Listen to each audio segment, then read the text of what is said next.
organization, no?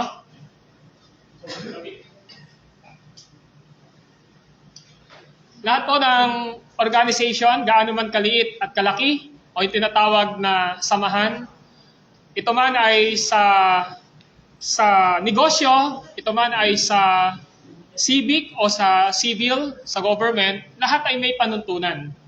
Binibigay ang panuntunan upang mas mahigit na magkaroon ng kaayusan. Dahil kapag ang panuntunan ay nai-implement, ay nagkakaroon ng tinatawag na kaayusan ang lahat ng bagay. Mga kapatid, kung ang nabanggit ko ay meron pong tinatawag na mga panuntunan, guidelines, or what else, or bylaws, ang Panginoong Jesucristo sa kanyang iglesia ay nagbigay po ng malinaw na panuntunan when it comes to the order of His church. At ito ay walang iba, kundi ang authority ni Jesus sa kanyang iglesia, na walang iba kundi ang kanyang salita. Meaning, ang salita ng Panginoon, ang siyang guidelines, ang salita ng Diyos, ang pinaka-bylaws, ang salita ng Panginoong Jesucristo, ang siyang nagro-rule o panuntunan sa kanyang iglesia. Sa umagang ito ay nais po muli natin ipagpatuloy ang ating pag-aaral sa atin nang nasimulang paksa dito po sa aklat ng Mateo. Maaring sundan niyo po ako sa Mateo chapter 16 at tayo po ay nandun sa verse 18 to 19. Please open your Bible in Matthew chapter 16 verses 18 to 19. At ganito po ang sabi ng Word of God. At sinabi ko naman sa iyo, ikaw ay Pedro, at sa ibabaw ng batong ito ay itatayo ko ang aking iglesia. At hindi makapananaig sa kanya kahit ang kapangyarihan ng kamatayan. Verse 19. Ibibigay ko sa iyo ang mga susi ng kaharian ng langit.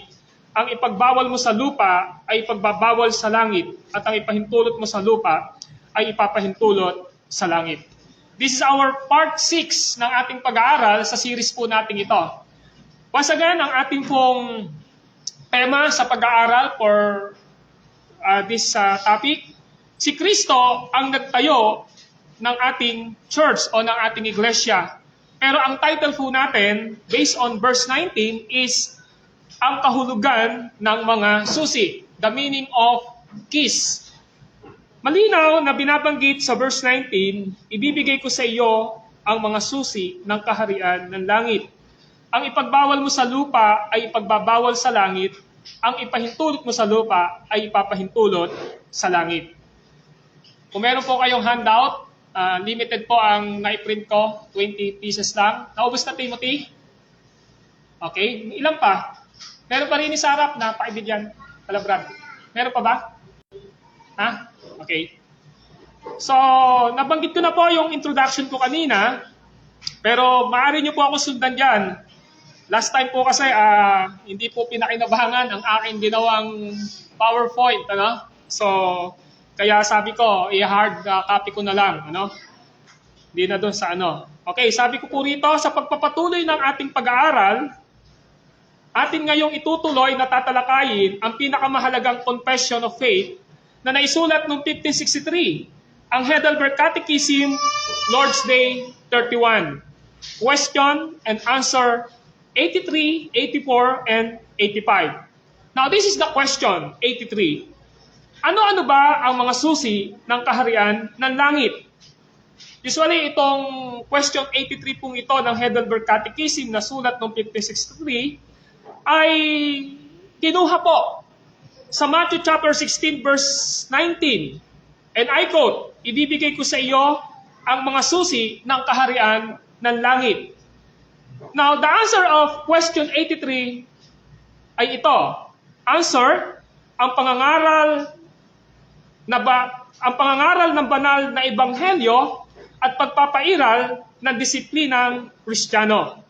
Now, mga kapatid, confessionally, gusto ko na ipaliwanag ito sa inyo para maisip natin na ang Matthew chapter 16 verse 19 ay hindi lamang po pagdidispute sa panahon nating ito kung ano ba yung tamang interpretation dito, subalit ito po ay naging talakayin na noong 1563. Maliwanag na ito po ay nasa ilang daang taon na, kalahat 500 taong mahigit na naisulat itong Heidelberg Catechism. Kung kaya't pinasabi rito na malinaw na ang keys o ang susi na binabanggit sa verse 19 ay wala pong iba kundi dalawa. Ang pangangaral ng banal na ebanghelyo at pagpapairal ng disiplinang Kristiyano. Letter A. Ang isa sa mga susi ay ang pangangaral ng banal na ebanghelyo. This is the key, one of the key. The preaching of the gospel. Upang ating maintindihan pa ito, nung last Sunday po ng preaching, ay nais po nating balik-tanawan. Balik-tanaw po tayo sa nakaraang aralin sa part 5 patungkol sa pangangaral ng banal na ebanghelyo. Now, again, nilagay ko po yung answer sa tanong na ano-ano ba ang mga susi ng kaharian ng langit. And the answer is, ang pangangaral ng banal na ebanghelyo.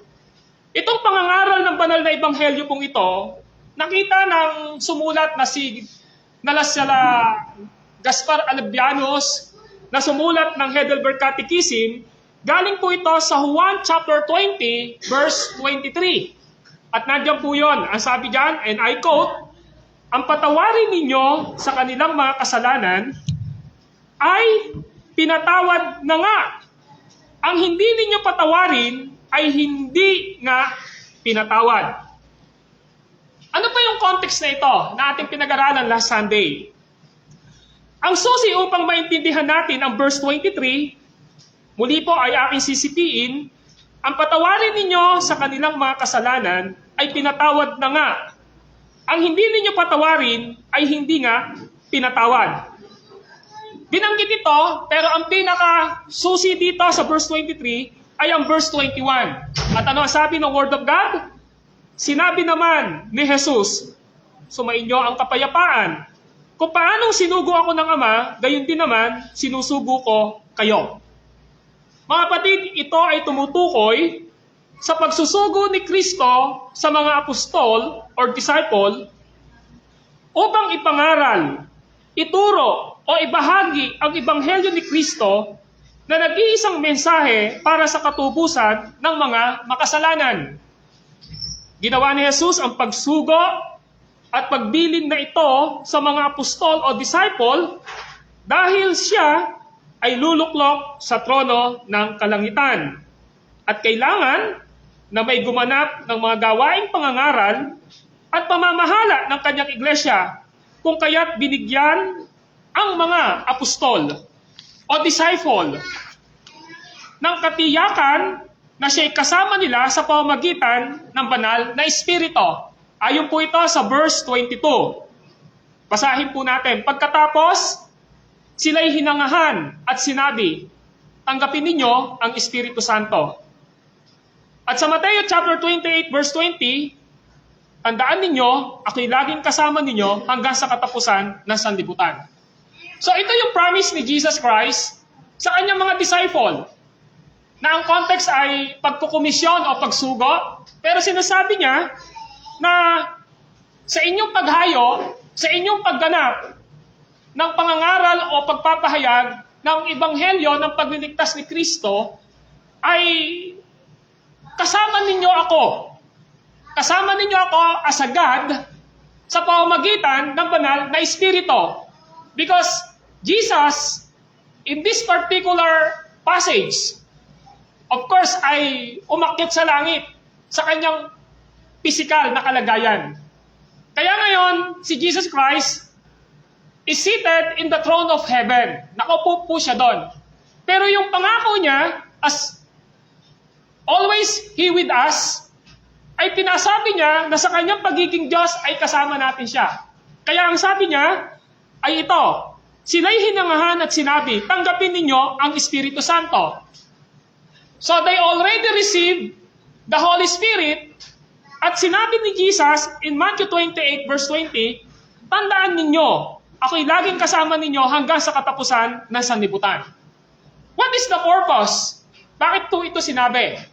Now, tutuloy ko po. At habang ipinangangaral ang Ebanghelyo, tapat nilang sinasabi sa mga taong makasalanan na kapag sila ay sumampalataya sa Ebanghelyo ni Kristo, close parenthesis, His death, ang kanyang kamatayan, burial, ang kanyang paglibing, and resurrection, ang kanyang pagbangon. Christ fully God and fully man, si Kristo ay kumpletong Diyos at kumpletong tao. The work of the triune God is salvation, o ang gawa ng isahang Diyos at tatlong persona sa pagliligtas. Mararanasan nila ang pagliligtas ng Diyos at kanila din tapat na dapat ipangaral na ang sino man magtakwil o tanggihan ang Ebanghelyo ni Kristo ay walang kaligtasan at mananatili sa kanila ang puot ng Diyos. Now this is the key. The key is to proclaim and preach the Word of God. Kaya kapag ipinangaral yung gospel, ipinangaral yung Word of God, do sa original na binilina ni Jesus Christ yung mga disciple at yung mga apostol, and then generation to generation hanggang sa panahon natin, ang mga tao ay maaaring magkaroon ng dalawang response sa pangangaral ng gospel. Number one, pwedeng tanggapin ito ng isang taong makasalanan upang sumampalataya kay Kristo. Or either na ito ay tanggihan o i-reject ng isang taong makasalanan.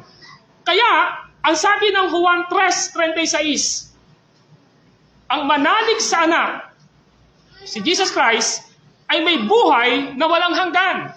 Ngunit, ang hindi tumalima sa anak kay Kristo ay hindi magkakaroon ng buhay. Ang sabi po dyan, mananatili sa kanya ang puot ng Diyos. So, in other words, ang isang tao ay magkakaroon ng tinatawag na pagtanggap in heaven as in His church through the preaching of the gospel. Kapag ka ang isang makasalanan ay nanalig sa anak kay Kristo, ay tinatanggap siya in heaven. Kaya nga sabi ng Bible, kapag naligtas ang isang tao, ang pangalan nila ay nakasulat sa aklat ng buhay. Tama po ba? That's why in Revelation chapter 20, sinabi ni Jesus doon na itatapon ang sino mang matagpuan na hindi nakasulat ang pangalan sa aklat ng buhay. Pero yung nakasulat sa aklat ng buhay, they have eternal life. In other words, maliwanag na sinasabi rito na ang susi upang ang tao ay maligtas ay walang iba kundi ang gospel si Kristo. At paano naman nila maririnig yung gospel? Paano naman nila maririnig ang salita ng Diyos kung walang mga ngaral? Kaya nga ang sabi ng Romans chapter 10, verse 17, faith comes from hearing and hearing and hearing the word of God. Pero sabi ng naunang talata, paano sila sasampalataya kung wala silang naririnig? At paano naman silang makakapainig kung walang nangangaral? So maliwanag na pinakikita sa atin mga kapatid na ang susi upang ang isang makasalanan ay makapasok sa kalangitan at makapasok bilang bahagi sa loob ng iglesia ng ating Panginoong Jesucristo ay walang iba kundi ang gospel na dapat niyang tanggapin. Kung siya ho ay tumanggap, nanalig sa anak, sabi ng Juan 3:36, ay may buhay na walang hanggan. Pero kung hindi siya tumanggap, ang sabi naman, ngunit ang hindi tumalima sa anak, hindi magkakaroon ng buhay. Anong, mahal ba siya ng Diyos? Ang sabi po doon, mananatili sa kanya ang puot ng Diyos. So the wrath of God remain in them. Mananatili sa kanila. Well, the word wrath of God o ang puot ng Diyos, this is not katulad ng ginagawa natin na napupuot tayo sa tao. Ang katumbas ng puot ng Diyos ay ang sinasabi po sa Matthew chapter 25 na yung kambing ay itatapos sa walang hanggang kaparusahan sa apoy. Very clear in Matthew chapter 25 pag binasa nyo po. Makakasama nila at mararanasan nila yung mga uod na di namamatay, kadiliman, kasama nila ang mga kampon, kasama nila ang diablo, kasama nila si Satan. That is the wrath of God. That's why my point is, malinaw na ang sinasabi sa Juan 20, talatang 23 ay patungkol sa susi ng iglesia, si Kristo. Ito ay ang kanyang person as a fully God and fully man. Ito ay ang kanyang kumpletong natapos na ginawa sa krus at pagkabuhay. At ito ang ebanghelyo na ipinapangaral, tinuturo, ibinabahagi natin na siyang pamantayan ng church sa kaligtasan ng mga tumalima sa ebanghelyo na binubuksan sa kanila ang iglesia upang buksan sa kanila ang kalangitan. Now, that is clear in verse 19 of Matthew chapter 16. Ang sabi ron, at ang ipagbawal sa langit ay pahintulot mo sa lupa, ay papahintulot sa langit. Now, in chapter 18 ng Mateo 18, ang sabi ho doon sa verse 18, sinabi ko sa inyo, ang anumang ipagbawal niyo sa lupa ay ipagbabawal sa langit, at anumang pahintulot niyo sa lupa ay papahintulot sa langit. So this is the gospel, this is the word of God, and He is Jesus Christ. Kaya mga kapatid, pagpapatuloy ko, sabi ko rito, sa kabilang banda, ang sino mang magtakwil o tumanggi sa aral ng ebanghelyo ay isasara sa kanila ng church ang iglesia nang sa ganun din paraan itatakwil sila sa kalangitan. That's why very important to be member of a local church of Christ. Church membership does not save. Hindi mo nagliligtas ang pagiging member sa church kung hindi ka ligtas. Pero kung tunay kang ligtas, dapat bahagi ka ng church ng ating Panginoon. Katulad na tinignan natin sa Belgic Confession of Faith, Article 28. So, ibig sabihin, mga kapatid, kaya malinaw na yung lahat ng tunay na naligtas ay tungkuling ianib niya ang kanya sarili sa tunay na church. Sapagkat ang pastor, elders, deacons, ang siyang tunay na magsisiyasat sa kanila bago sila tanggapin na kaanib ng iglesia. So, ibig sabihin, pinapakita rito, nung sinabi kay Peter, binigay ko sa iyo ang mga susi ng kaharian ng langit, ang ipagbawal mo sa lupa ay ipagbabawal sa langit, ang ipahintulot mo sa lupa ay ipapahintulot sa langit. Hindi po ito authority ng leader sa church, kundi yung church leaders ay dapat malinaw sa kanila na ang tinutukoy dito, yung tao ba na nasa loob ng church ay totoo bang naligtas? Totoo bang nakaunawa ng gospel?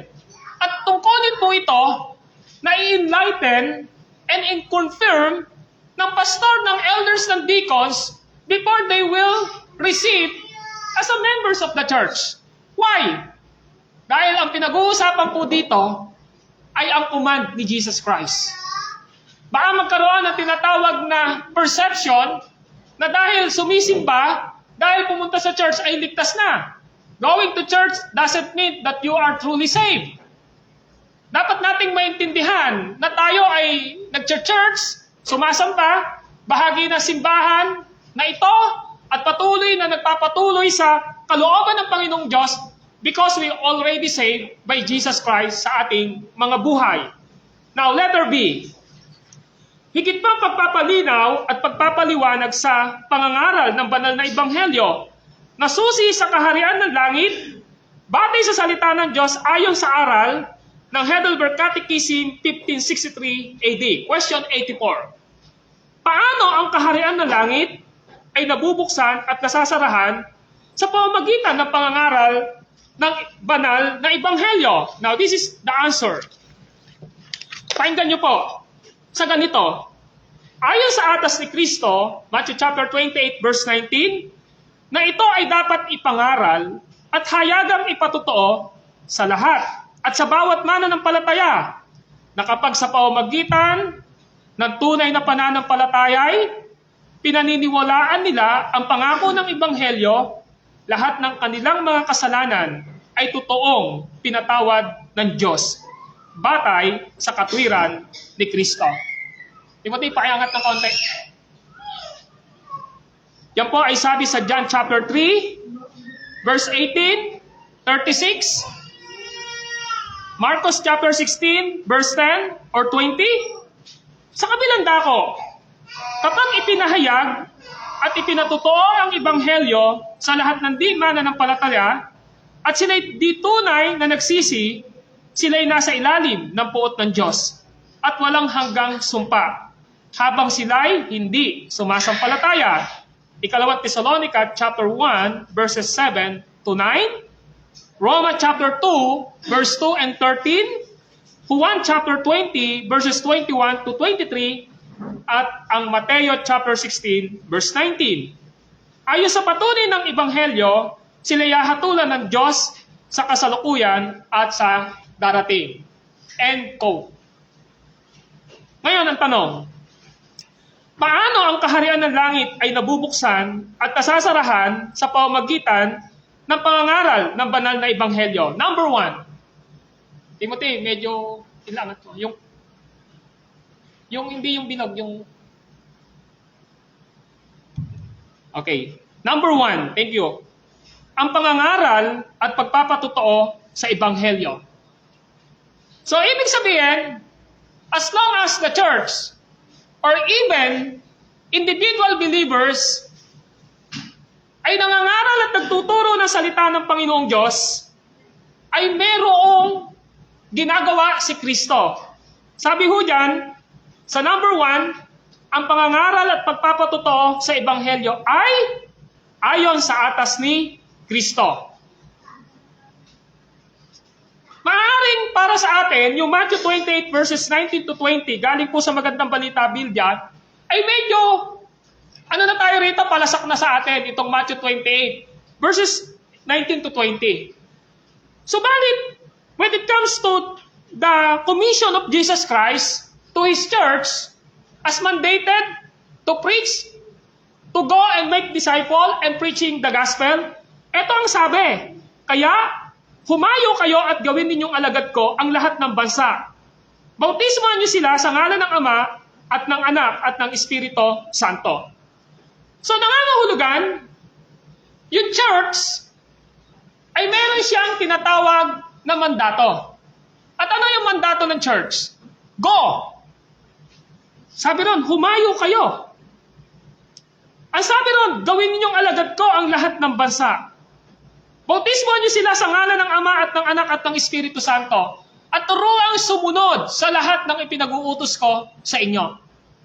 Now, paano ang isang makasalanan ay magiging alagad, magiging disciple ni Jesus Christ?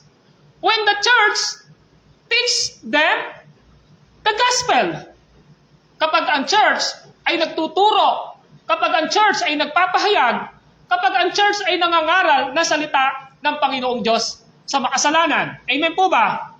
At kapag ang makasalanan ay tumalima sa Ebanghelyo o salita ng Diyos, meron pong ginagawa ang Panginoong Jesus. They will become and receive sa katawan ng ating Panginoong Hesukristo.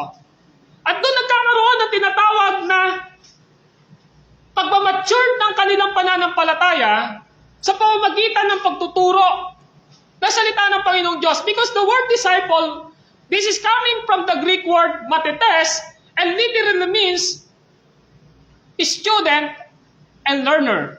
Estudyante at mag-aaral. So, ibig sabihin, kapag ang isang makasalanan ay niligtas ni Kristo, binubuksan sa kanila ang kalangitan.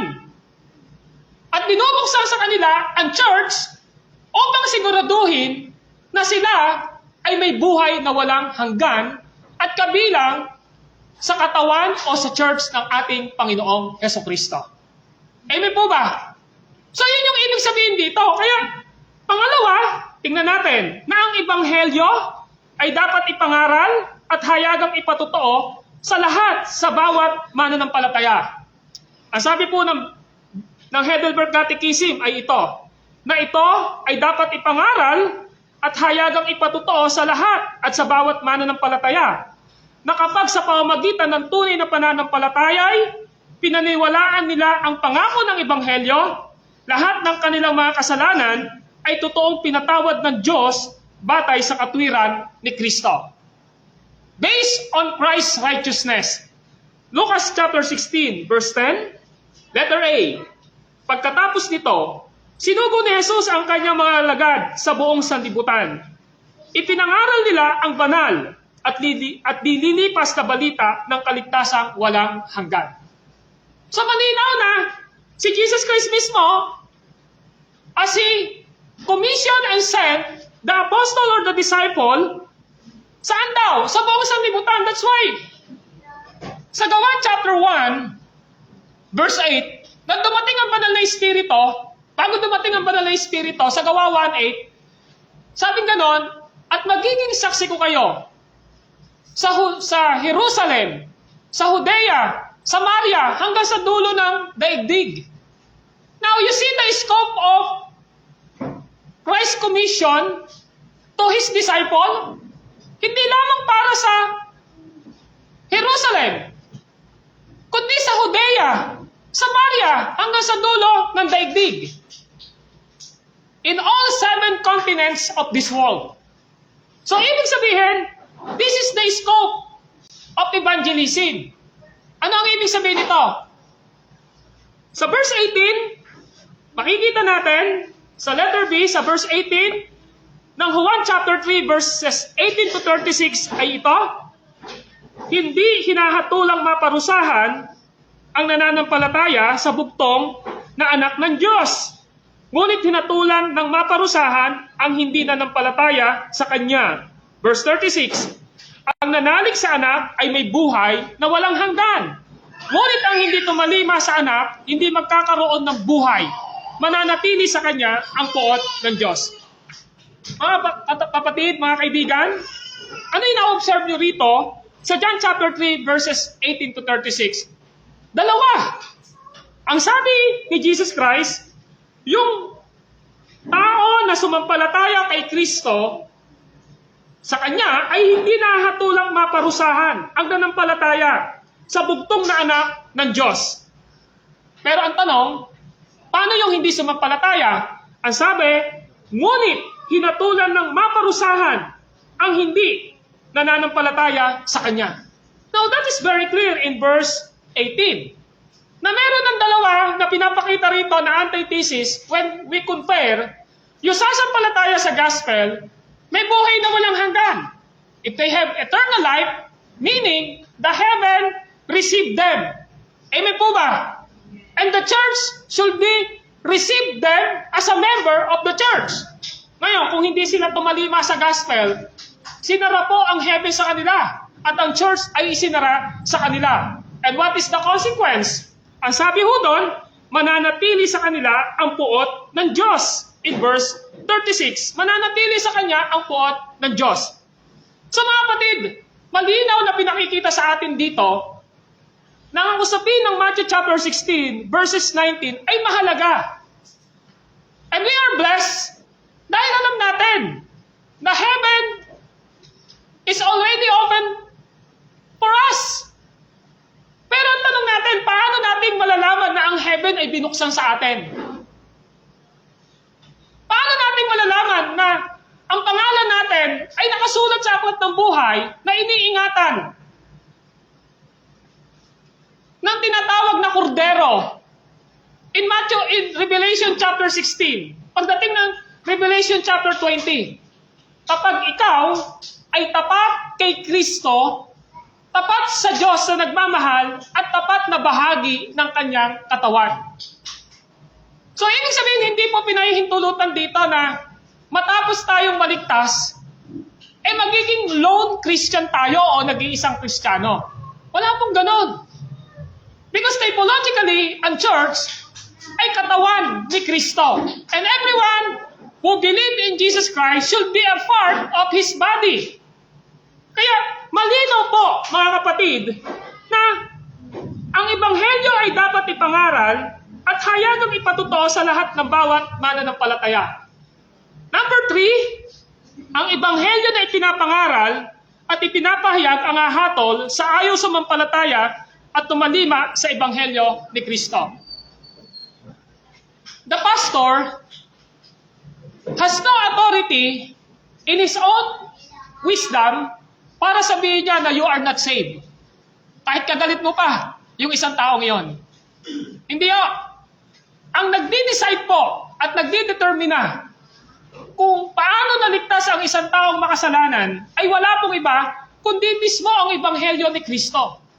Now, listen, dito sa sinasabi po ng Heidelberg Catechism, sa kabilang dako, kapag ipinahayag at ipinatotoo ang ebanghelyo sa lahat ng di mananampalataya at sila'y di tunay na nagsisi, sila'y nasa ilalim ng puot ng Diyos at walang hanggang sumpa habang sila'y hindi sumasampalataya. So just imagine, this is coming from 2 Thessalonica chapter 1 verse 7 to 9, Romans chapter 2 verse 13, John chapter 20 verse 21 to 23, and Matthew chapter 16 verse 19. Now, listen carefully. Yung isang tao na hindi pa sumasampalataya kay Kristo, ano yung sinasabi? Nasaan sila? Paisa na po ang pinto. Nasaan sila? Ano ang katayuan nila sa harapan ni Kristo? Ang sabi diyan, nasa ilalim sila ng puot ng Diyos at walang hanggang sumpa. Habang sila'y hindi sumasampalataya. Mga kapatid, there is no relativism na lagi nating sinasabi, lahat ng relihiyon, isa lang naman ang Diyos na tinatawag. At lahat naman ng tao ay pupunta sa langit. That is the lie of Satan. Clearly, and specifically, sinasabi ngayon sa atin dito, based on 2 Thessalonians chapter 1, Romans chapter 2, John chapter 20, Matthew 16, pinapakita rito, napakaliwanag na hanggat ang isang tao ay walang pagtalima, pananampalataya, at kaligtasan na ibinigay ni Jesus sa kanila, ang tao gayon, nananatili sa kanila ang puot ng Diyos. Nananatili sa kanila ang sumpa ng Panginoong Diyos. Nakita niyo, the wrath and the curse of Jesus Christ is with them. Nasa kanila po. Ngayon, kung titingnan natin ngayon, habang inaaral ko po, I was amazed sa ating Panginoong Diyos. Naniligtas niya ako. Nawa, ganun din po kayo. Pero kapag iniisip ko, ang dami pang tao na hanggang ngayon ay hindi totoong naligtas. Pero sinasabi na ng Biblia na ang puot at galit ng Diyos ay nasa kanila ngayon. Eh how much more pa po pagkayari nilang mamatay dito sa lupa? Now, tingnan po natin ang 2 Thessalonica chapter 1 verse 7 to 9. Sabi rito, kayo namang mga nagtiis ay aaliwin niyang kasama namin pagbalik ng Panginoong Hesus mula sa langit, kasama ang makapangyarihan niyang mga anghel. So meron pong assurance na ang totoong tumalima sa gospel ay binuksan sa kanila ang langit. Why? Because this passage of 2 Thessalonians chapter 1 verse 7, and I repeat, kayo namang mga nagtiis ay aaliwin niyang kasama namin pagbalik ng Panginoon mula sa langit. Of course, this is the second coming. Na pagbalik ni Jesus Christ, yung mga namatay, bubuhayin niya, yung mga dadatnan niyang buhay, ay babaguhin niya. Wala nang kamatayan. Sabi ron, kasama ang makapangyarihan niyang mga anghel. So, kung tayo ay totoong naligtas, ibig sabihin, we are certainly saved. Anytime na tayo mamatay, we have eternal life. Kung babalik si Kristo ngayon, tayo ay kukuhanin niya para bigyan ng makalangit na katawan. Pero paano ang mga hindi ligtas? Sabi ng verse 8, darating siya sa gitna na naglalagablab na apoy at parurusahan ang lahat ng hindi kumilala sa Diyos at ang hindi sumunod sa mabuting balita tungkol sa ating Panginoong Hesus. Ang magiging parusa nila'y walang hanggang kapahamakan at pagkawalay sa Panginoon at sa kanyang kaluwalhatian. Now, I want to elaborate this verse 9 and 8 based on Pahayag chapter 21 verse 8. Ang sabi rito, 21:8. Subalit malagim ang kasasapitan ng mga duwag, mga taksil, mga nagpasasa sa kasuklam-suklam na kahalayan, mga mamamatay tao, mga mapakiapid, mga mangkukulam, mga sumasamba sa Diyos-Diyosan, at lahat ng sinungaling. Ano pa karugtong? Sila'y ibubulid sa lawa na naglalagablab na asupre na siyang pangalawang kamatayan. Now, tingnan niyo ang Revelation chapter 20 o pahayag 20, verse 15. Itinapos sa lawang apoy ang sino mang hindi nakasulat ang pangalan sa aklat ng buhay. In other words, hindi nakabukas sa isang makasalanan ang kalangitan. Nakasara para sa kanila ang kalangitan. Ibig sabihin, they are not genuinely saved, hindi sila totoong naligtas.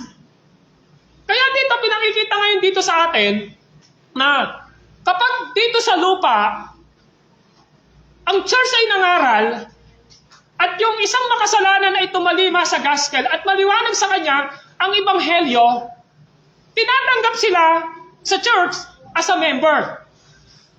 Kapag ginawa yon, the heaven is already open to them, as their name are written to the book of life. At kahit anong oras dumating ang kamatayan para sa kanila, o anong oras dumating si Kristo sa kanyang ikalawang pagkakataon na dadatnan ng buhay, itong mga taong ito na tumalima at naligtas ay may buhay na walang hanggan. Letter B, Romans chapter 2, verse 2 and 13, nalalaman nating makatarungan ang hatol ng Diyos laban sa mga gumagawa niyon, sapagkat hindi ang mga nakikinig sa kautusan, kundi ang mga tumalima rito ang pawawalang sala ng Diyos. Now, the righteous judgment of God is just. Walang palakasan. Hindi ho nababayaran ang Diyos, katulad ng paniniwalang indulhensya. Hindi ho nagbibigay ng second chance si Jesus na matapos kang mamatay, ay meron ka pang ikalawang pagkakataon. That's why, in Hebrew chapter 9, verse 27, bisan lamang mamatay ang tao pagkatapos ay paghuhukom. Sa Maaral chapter 12, verse 7, ang sabi ganon, alalahanin mo ang Diyos na lumikha sa iyo sa panahon ng iyong kalakasan, bago manumbalik ang iyong kaluluwa, bago manumbalik ang iyong katawan sa lupa, at manumbalik sa Diyos ang kaluluwa mo na may bigay nito. One day at a time, mga kapatid, all of us here, aharap sa ating Panginoong Diyos. Mga taong tumalima sa gospel, aharap sa ating Panginoong Diyos. And they will receive eternal life in heaven. Subalit ang sino mang rumeject, tumanggi sa Ebanghelyo, ay may kapahamakan na naghihintay. Kaya ang sabi po, number 4, ayon sa patunay ng Ebanghelyo, sila hatulan ng Diyos sa kasalukuyang at sa darating. Now, in the present judgment, in Genesis chapter 6, verse 5 to 8, alam natin kung ano ito. Now, open your Bible in Genesis chapter 6, verse 5 to 8. Sabi po rito sa Genesis chapter 6, verse 5 to 8, ay ganito. Nakita ni Yahweh na labis na ang kasamaan ng tao, at wala na itong inisip na mabuti. Kaya ikinalungkot niya ang pagkalalang sa tao. Sinabi niya, lilipulin ko ang lahat ng taong aking nilalang. Lilipulin ko rin ang lahat ng hayop at mga ibon. Bakit ba nilalang ko pa ang mga ito? Sa mga nilalang niya ay si Noe lamang ang naging kalugod-lugod sa kanya. Ano yung nangyari po sa kabuuan ng kwento? Alam natin ang lahat ng tao na parusahan. Genesis chapter 19 verse 23 to 39. Alam natin, this is the history of the Sodom and Gomorrah. Nakita nyo? Dahil sa immoralidad, pag binasa nyo po Genesis chapter 19 verse 22 to 29, malinaw po na ang Sodom at Gomorrah ay punong-puno ng immorality, kabaklaan. Yung tinatawag na LGBTQ+, yung kahalayan, lahat nandoon. At ano ho ang nangyari? So makikita natin dito, dahil sa galit ng Panginoong Diyos na si Yahweh, ano ginawa niya sa Sodom at Gomorrah? Pinaulanan ng asupre apoy. Romans chapter 1 verse 18. Nahayag sa langit ang puot ng Diyos laban sa lahat ng kalapastanganan at mga taong sumisiil sa katotohanan. Mga kapatid, nakita natin from the Old Testament, God is seriously, when it comes to His punishment and judgment, to those who are twisted the Word of God, sa mga taong tumatanggi sa Ebanghelyo ng Panginoong Diyos, nakita natin, hindi nagbibiro ang Diyos. Amen po ba? Hindi siya nagbibiro. Because in the time of Noah, napakalinaw, nawawalo lang ang naligtas. Pinanghinayangan ba ng Diyos na lipulin ang populasyon sa panahon ngayon? Kung kukumpara natin, sabihin na lang natin na kalahating milyon ang tao nun. Pero bakit wawalo lang ang niligtas? Lahat ay dinimolis, lahat ay pinarusahan. Because of sin. Tumatanggi sila kay Kristo. Bakit ang siyudad ng Sodom at Gomorrah ay sinunog? Ang naligtas lang ay ang kanilot dahil kay Abraham. Iilan lang sila, wala pa silang 10. Bakit po? The population of the Sodom at Gomorrah ay napakakapal. Pero bakit po? Wala pang 10 ang niligtas. Because of their sin. Ayaw nilang tumalima sa Ebanghelyo ng Panginoong Diyos. Now, if you notice, mga kapatid, malinaw, nasa Genesis chapter 6, alam niyo po ba 120 years nangaral si Noah? No, sinabi ng Panginoon sa Genesis chapter 7, Genesis chapter 6, verse 13, sinabi ni God kay Noah, Noah, gugunawin ko ang mundo. Ito ang gawin mo, gumawa ka ng daong hanggang 3 palapag. Pagdating ng Genesis chapter 7, pinabaha. Pero bago mangyari ang Genesis chapter 7, ang span po nito ay 120 years. Ang tanong natin dito, ganun ba ang grasya ang Diyos?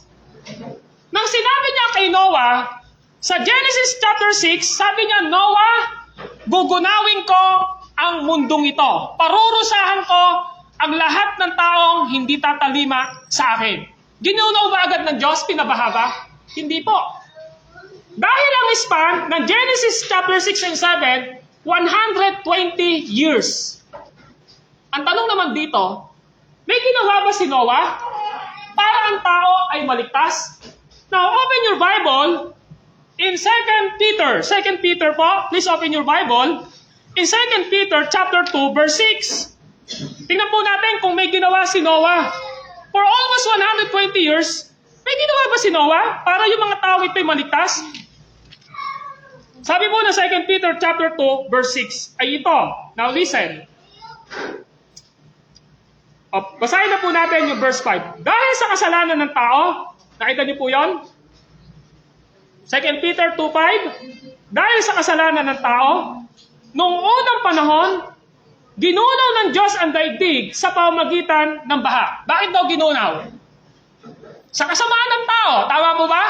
Okay, tuloy ko po. Sabi rito, wala siyang iniligtas maliban kay Noe. Ano ginawa ni Noe? Tingnan niyo po, 2 Peter 2:5. Ano ginawa ni Noe? Wala siyang iniligtas maliban kay Noe na nangaral tungkol sa matuwid na pamumuhay at ang 7 niyang kasama. Nangaral ba si Noah? Nangaral. Ilang taon? Hindi ho 5 taon. Hindi ho 100 taon. 120 taon nangaral si Noah. Nakuha niyo po yung punto? So, ibig sabihin pala, yung mga tao na pinangaralan ni Noah sa panahong iyon, na pinagtatawanan siya, nilalait siya, hindi tumalima sa gospel. Ang tanong, naligtas po ba? Hindi po. Verse 6, dahil din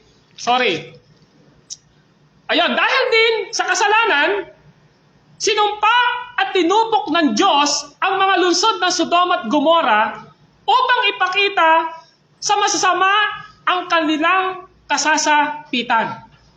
Verse 7, ngunit iniligtas ng Diyos ang mabuting silot na labis na nababahala sa kahalayang ginagawa ng masasama. Now, This is a package deal na binabanggit ko sa inyo kanina. Based on Genesis chapter 6 and 7, Genesis chapter 19, sinamarize ito ni Apostle Peter. So, ibig sabihin, mga kapatid, ano ang nangyari sa chapter 7 ng Genesis? Nung pinababahana ng Panginoon ang unang mundo. Of course, sa Genesis chapter 7, kapag napunod natin yung baha na pinoportrait sa pelikula kay Noah, yung mga tao sumisigaw sa kanya. At sinasabi sa kanya, Noah, buksan mo ang daong at kami ay papasok. Tama mo ba? Pinapasok ba? Hindi ho. Sinara. Why?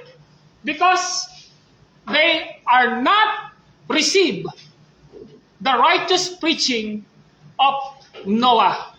In the same way, sa panahon natin ngayon, kapag ang isang tao ay matigas ang puso, kapag ang isang tao na ipangaral sa kanya ang gospel, ay ayaw niyang tumalima o tumanggap kay Jesus bilang tagapagligtas at Panginoon ng kanyang buhay, ang puot ng Diyos ay nananatili sa kanya. Ngayon, ang tanong, malinaw na sinasabi rito na ang isang totoong naligtas, ang kanyang unang dapat na iniisip, bahagi ako dapat ng isang local church. Because yung daong po ni Noah is typology of the church in the Old Testament. Oo na? Yung daong ni Noah sa Lumang Tipan ay typology ng church. 8 po ang member. Accurately, 8 sila. Kaya kahit ano yung gawin ng mga tao na gusto nilang pumasok doon sa daong, hindi sila pinapasok ni Noah dahil ang instruction sa kanya, kayo lang 8 ang maliligtas. Hindi ba naawa ang Diyos doon sa mga hindi naligtas? Hindi. Bakit? Napaka-fair ni Lord.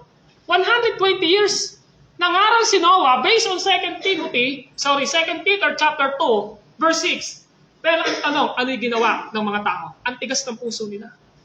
Nakita na? Kaya sabi rin po doon, binibigyan ng pagkakataon ng Diyos na magsisi ang makasalanan. Kaya hindi pa siya dumarating. Ibig sabihin, sa usapin ng kaligtasan, we have no authority na sasabihin natin, you are saved, you are saved. No. Ang basihan dito ay ang pananampalataya niya sa Ebanghelyo ng Panginoon.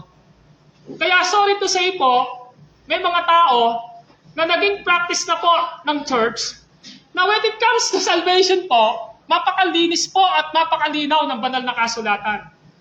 Na sinasabi po dito talaga, malinaw na ang Diyos, bago niya i-recognize na ang taong ito'y ligtas, inasangkapan niya muna ang church upang ipangaral ang gospel.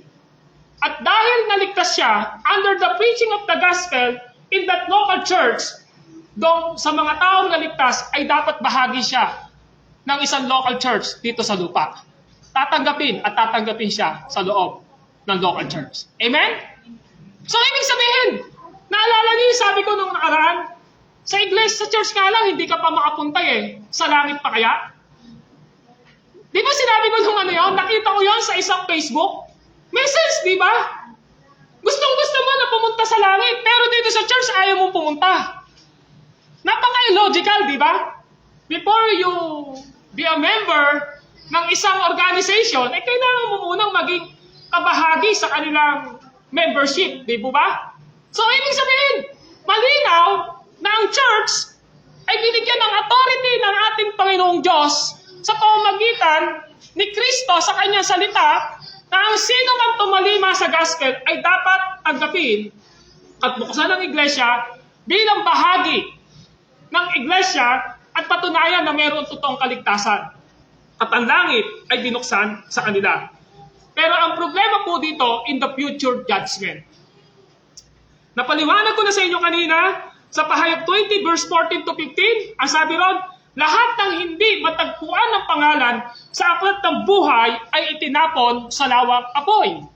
Pahayag chapter 21 verse 8, malagim ang kasasapitan ng mga taong duwag, mga taksil, mga mangkukulam, mga makiapid, mga mandaraya, mga sumasamba sa Diyos-Diyosan, lahat sila'y itatapon sa lawang apoy na asupre na kanilang ikalawang kamatayan. Ngayon, ang tanong natin dito ngayon ay ito.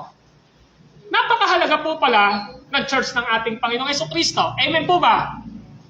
Mahalaga ba ang church ng ating Panginoon dito sa lupa? Amen. Why? Dahil ibinilin ni Jesus Christ ang kanyang church sa kanyang church upang magbukas ng mga taong tumalima sa gospel para magkaroon ng buhay na walang hanggan. Subalit kailangan sarahan sa mga taong di tumalima sa ebanghelyo o nag-reject sa gospel. So ano ngayon yung pastoral implication nito para sa atin? Well, mga kapatid, simple lang po. Pinapakita ngayon dito na maliwanag yung Belgic Confession of Faith na tungkulin ng bawat isang naligtas na ianib ang kanyang sarili sa tunay na church ng ating Panginoong Diyos. At iyukod ang kanyang sarili sa pamatok na ibinigay ni Kristo sa kanyang church, and that is His Word. Mga kapatid, sa madaling salita, you are not growing maturity sa pananampalataya mo kay Kristo without church. Amen po ba? Hindi ka lalago. At kung naiintindihan mo na bahagi ka sa church ng ating Panginoong Jesucristo, you need to abide and magpasako po sa salita ni Kristo na gusto niyang sundin natin sa ating mga buhay. Hindi po tayo pinamimili ng Diyos sa sarili natin na ito lang yung gusto kong sundin, ito hindi ko susundin. Hindi ho. Hindi po tayo pinamili ng Diyos para pagdesisyonan natin yung ating sarili na a-attend ako kung kailan ko gusto. Susundin ko ang salita ng Diyos kung kailan ko gustong sundin. Hindi ko tayo pinamili. If Jesus Christ is your Savior and Lord, you always submit yourself to Jesus Christ as the Lord and Savior ng buhay niyo po. Hindi ko tayo pumipili na sasabihin natin dito sa gawain na maliit natin ito, nasasabihin natin, ang sarili ko yung masusunod. Hindi ko pwede yun. Even myself, hindi ko sarili ko ang nasusunod dito. Tama po ba? Ang nasusunod dito, si Kristo, ang kanyang salita. Ang nasusunod dito ay ang Scripture. Ang nagsasara sa simbahan ng Panginoong Diyos sa isang mananampalatayang tumalikod sa kasalanan ay ang gospel ni Kristo. Ang pagtanggap sa local church ay dahil sa ebanghelyo ni Kristo. So hindi ko tayo binigyan dito na mamimili lang tayo kung ano yung gusto natin. Kung totoo na tayo ay naligtas at anak ni Kristo, bahagi sa katawan ni Kristo, ang pangalan natin ay nakasulat sa aklat ng buhay dahil niligtas niya tayo, pinagkatiwala niya tayo dito sa local church dito, tayo po dapat ay nagpapasakop kay Kristo sa pamamagitan ng kanyang mga salita. Amen po ba? Wala po sa bokabularyo ng isang totoong Kristiyano na iisipin niya palagi na ako ang masusunod sa aking sarili. Hindi ho. Tayo bilang isang katawan at si Jesus ang ating ulo, laging nagsasubmit ang katawan sa head. Pag sinabi ng isip, lakad daw. So, lalakad yung katawan. Kapag sinabi ng isip, uupo yung katawan. Tama po ba? Kapag sinabi ng isip, ang sabing gano'n, kakain po. Tama po ba? So, sino yung nagre-renda sa katawan? Ulo. Sino yung ulo ng church? Si Kristo. Amen po ba? So, ibig sabihin, hindi lang po ako dapat ang nagsasabit kay Kristo. Kayo din po. Amen po ba? Kaya lang, yung danger kasi, pastor ito. Di ba? Pastor ito, elder ito, deacons ito. Dapat makita natin sa kanila. Yung tinatawag na masipag sila sa gawain ng Panginoon. Dapat makita natin na diretso yung paglakad nila. Di ba ganun iniisip natin? Dapat sila yung merong responsibilidad sa church. Ganun iniisip natin madalas. Pero hindi po. We as a body of Christ, kung ano ang ina-expect ninyo sa pastor, sa leader sa church, ina-expect din ni Lord na dapat makita ito sa inyo. Amen po ba? So, ano yung punto natin ngayon dito? Mga kapatid, yung authority ni Jesus binigay sa church. Bakit niya binigay sa church? Kasi Jesus Christ physically is not present. Amen po ba? Pero sa kanyang pagiging Diyos, kasama natin siya. At ang tanong natin ngayon dito, sino kakasangkapanin niya? Siyempre yung pastor at yung mga leader sa church. Amen po ba? Kung ang isip ko po bilang pastor ay katulad ng isip nyo, sa tingin nyo po kaya, magpapatuloy pa kaya yung gawain natin dito? Hindi ko sinasabi dahil ako yung pastor ninyo. Kung ang iniisip ko sa church, kung kailan ko lang gustong pumunta, umattend, kung kailan ko lang gustong magsuporta, kung kailan ko lang gustong magpalago, yung kaya yung isipin ko rin bilang pastor ninyo. Ang church po kaya natin ito, may mararating. Wala po. So, ibig sabihin, mga kapatid, binibigyan ko lang po kayo ng application dito sa pag-aaral natin na tayong lahat ay merong accountability sa Panginoong Diyos. At isa sa pinakamaganda na dapat nating iniisip, Lord, salamat, niligtas ako ni Kristo. Amen po ba? Salamat, bahagi ako ng iyong local church. Salamat dahil yung pangalan ko nakasulat sa aklat ng buhay. Salamat dahil hindi na po ako mapapahamak sa impyerno. Salamat dahil hindi ko hawak ang buhay ko kung kailan niyo ako kukunin. Pero anytime na kuhanin niyo ako, alam ko, may buhay na walang hanggan ako. Amen po ba? And the second is, alam natin, God expecting to all of us. Amen po ba? Katulad ng pag-aaral natin kanina sa Sunday School, na kung ano ang expectation niya sa pastor, sa elder, sa deacons ng church, ina-expect din po yon sa katulad ninyo na iniisip nyo sa sarili ninyo na ako ay pangkaraniwang member lang dito sa church namin. Nag-expect din po ang Lord sa inyo. Amen po ba? So, ibig sabihin na sa one church, we need to follow the head, and He is Jesus Christ. When Jesus says to His body, anak, dito kayo pumunta, lahat tayo pupunta. Amen po ba? Wala pong kokontra. Amen po ba? Pwede bang sabihin ni Jesus, anak, taas mo yung kanang kamay, taas mo yung dalawang kamay mo. Pwede ba sabihin ng isa ayoko? Hindi ho. Dapat sabay. Tama po ba? Dahil si Jesus ang nagre-renta. So sa madalit salita, kung iniisip mo na hindi mahalaga ang local church para sa'yo, may problema ka. Dapat mong isipin na ang local church na meron tayo rito ay napakahalaga. Because Jesus gave in this church the authority to lose and to bind. To make decision according to the Word of God na siyang ginagamit ng Lord upang pagdesisyon din sila sa langit. Kaya napakaliwanag, ulitin ko, ng Mateo chapter 16, sinasabi ni Jesus Christ sa ating lahat ay ito, ibibigay ko sa iyo ang mga susi ng kaharian ng langit. Ang ipagbawal mo sa lupa ay ipagbabawal sa langit. Ang ipahintulot mo sa lupa ay papahintulot sa langit. Matthew chapter 18, verse 18, sinasabi ko sa inyo, anumang ipagbawal niyo sa lupa ay pagbabawal sa langit. At anumang ipahintulot niyo sa lupa ay papahintulot sa langit. Lahat kayo nag-a-abide sa rules, sa batas ng Pilipinas. Amen po ba? Kasi ayaw niyo hong mapahamak. Kung nag-aaral kayo, nag-a-abide kayo sa mga rules ng teacher ninyo o ng school. Kung nagtatrabaho kayo, sumusunod kayo sa pamantayan ng trabaho ninyo. Tama po ba? Why? Kasi alam nyo na magkakaroon ng consequence ang disobedience ninyo. Amen po ba? Sino nagdidesisyon nun? Yung guidelines and law na nag-i-exist sa mga binanggit kong ito. Tama po ba? And our church ay meron pong nag-iisang panuntunan at bylaws. Wala pong iba kundi si Kristo at ang kanyang salita na dapat sinusunod po natin sa ating mga buhay. Let us pray. Lord, maraming salamat sa mga salita nyo na aming natanggap.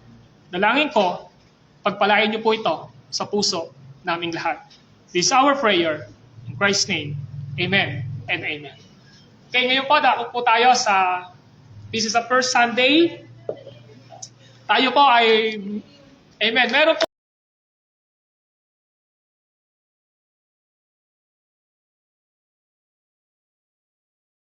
pagkakilala kay Jesus, ano? Knowing Jesus. Nakita natin yan sa Philippians chapter 3, verse 7 to 11. At doon